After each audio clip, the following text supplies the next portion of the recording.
从最新的 PV 来看黑神话的战斗系统，可以说黑神话悟空的战斗主打的是节奏和资源管理，还有连招。我们这次借着 PV 来聊一聊战斗系统的整体感觉，因为之前有声音质疑人物缺少追击手段，那么第二段我们就聊聊人物的机动能力，最后给大家看一个可能是新机制的发现。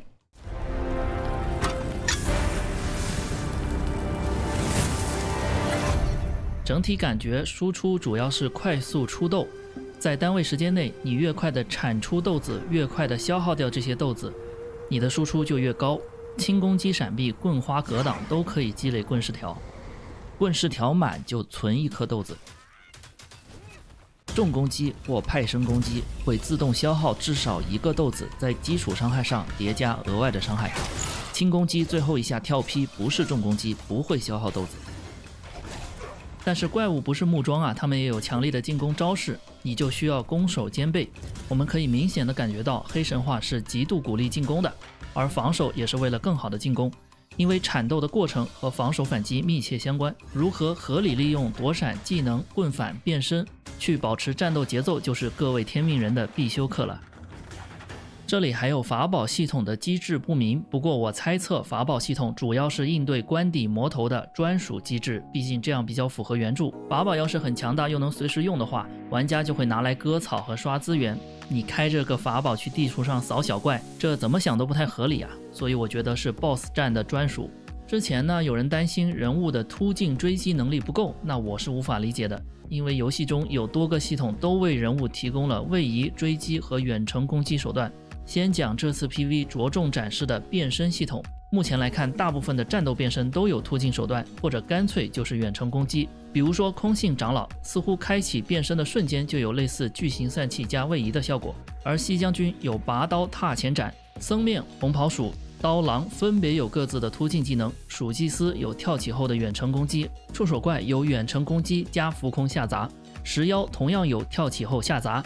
1000有 AOE 有冲刺，并且两种石妖都有高额的免伤，可以肆无忌惮地接近敌人。天赋系统在线下试玩会就已经提供了二段跳、踩头跳，还可以组合使用，踩头跳开，二段跳跳回来。跳跃攻击也是有的，而且可以配合踩头和二段跳，后期说不定还有更加进阶的身法。轻重攻击和派生系统也提供了一定的机动性。劈棍重攻击能浮空，豆子越多浮空越久，能抓准时机躲闪技能。力棍能滞空，只要有体力就可以一直在棍上躲大范围 AOE。劈棍派生撑起下落会往前移动一段距离，接二段派生能再次撑杆并进一步的缩短和怪的距离。戳棍派生可以向前或向后大跳，方向应该是由玩家控制的。力棍派生转圈下来后会先往后退一小段距离，接二段派生会往前一大步再横扫。法术系统巨型散气开启的瞬间会快速移动一小段距离，不排除还有其他的机动型法术。另外，装备的套装效果和消耗品这些途径能提供移速加成是合情合理的，全部系统叠加在一起，可以说天命人是动作游戏里机动性T1的存在了。最后我们来看一个可能暴露了新机制的战斗，僧面变身对战毒地大王。这里这种绿雾是角色中毒时的特效，在变身结束后就消失了，这是因为独立的血条是不会继承负面效果的，如果你中了毒可以用变身去顶掉。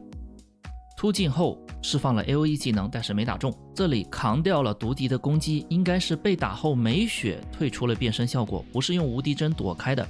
因为横扫后有新的粒子特效触发，配合镜头受击抖动，应该是打到了没血然后退出了变身。好，接下来的4帧非常关键，1、2、3、4，这4帧才是无敌帧的效果，躲开了第二次攻击的第一段伤害。最后2帧棍子两头亮红光，先埋个伏笔。注意，毒敌大王这个攻击还没结束，还会爆一下，这个后续的爆炸无敌帧已经覆盖不到了，所以天命人这里是用完美闪避躲掉了后续的伤害。这里可以看到留下的虚影，后续就是新机制登场了。完美闪避后看起来打出了一发瞬发的重击，但是我觉得应该算派生。为什么呢？因为戳棍的重攻击是有前摇的，有蓄力动作的，而这里没有动作，闪避结束顺出。而且在闪避之前他已经按了一次重击了，就在刚刚棍子冒红光这里。因为轻攻击呢是不会消耗豆子的，只有重攻击会触发红光。如果是棍反呢，这里的红光也是不一样的，应该是整条棍子都发光。那你可能会说，这不是天赋给的闪避 offset 吗？是也不是，闪避天赋是必要的，这个我们后面再说。但是如果你要打派生攻击，是需要先轻攻击，然后再接重攻击。而刚刚从退出变身到这里完美闪避，并没有给你机会用轻攻击，所以呢有以下这么几种情况：一、新的天赋闪避后可以顺出一发不用蓄力的重击；二、顺发的这个攻击算是派生，但是这里派生触发的机制不明；三、这就是派生攻击，新机制允许玩家重攻击直接出派生，闪避吞掉了派生的前摇。那如果理解的没有错的话，这种机制是很 OP 的呀。你要知道派生还有棍反机制，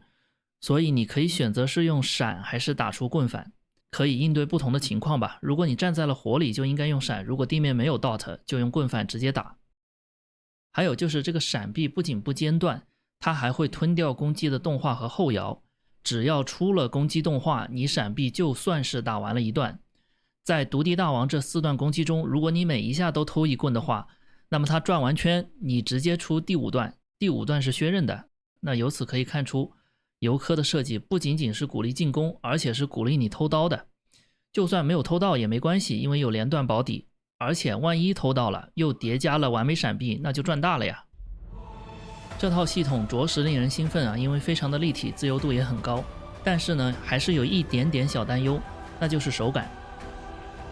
我是剑鼠玩家，玩战神的时候就觉得剑鼠的体验太差了，主要是因为战神剑鼠输入指令的话是没有失败反馈的，